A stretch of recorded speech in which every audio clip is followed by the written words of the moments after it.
তুমি আজকে কি রান্না করছো? আসো তো আগে তুমি দেখো কি রান্না করছি। সাধারণ খাবারই রান্না করছি, কিন্তু অনেক মজা হবে। দেখতে আছি তুমি আজকে খুব ভালো রান্না করছো, আর দেখতে খুব সুন্দর লাগতেছে। একটি ডিম। আজকে ডিম ভুনা করছি পেঁয়াজ ও ওয়াও, ফাইন, অনেক সুন্দর হয়েছে। খাইতে হতে অনেক ভালো লাগবে।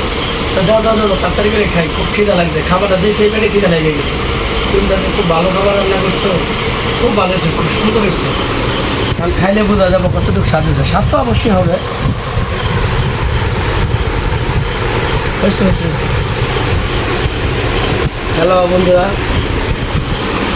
দেখেন আজকে আমাদের খাবার আইটেম যদিও নর্মাল, কিন্তু খাবারটা কিন্তু দেখতে খুব সুন্দর লাগতেছে। তো মনে হয় খাবারটা আসলে ভালো হবে। তো আপনারা কমেন্টে লিখে দেবেন, যে আসলে খাবারটা কেমন স্বাদ হতে পারে। আর কে কোথা থেকে ভিডিওটা দেখতেছেন সেটাও কমেন্টে লিখে দেবেন।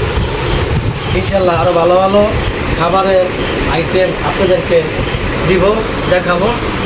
আর আপনারা যদি কোনো খাবারের আইটেম বা কোনো সুস্বাদু খাবার খাইতে চান, তাহলে কমেন্টে লিখে দেবেন, আমরা বলে দেব। খুব খিদা লেগে গেছে, তবে দেখে আমার তো আর সহ্য হয়ে গেছে না। তোমাকে কোনটা দিব, মাছ দিব না মুরগি রান্না করছি ডিম তরকারি? না না, তুমি আমার এটা দাও, এই ডিম তরকারিটা দাও। আমার খুব এই ভালো লাগতেছে, তরকারিটা দাও, আমার আর সহ্য হতেছে না, খুব খিদা লাগছে। এবং না।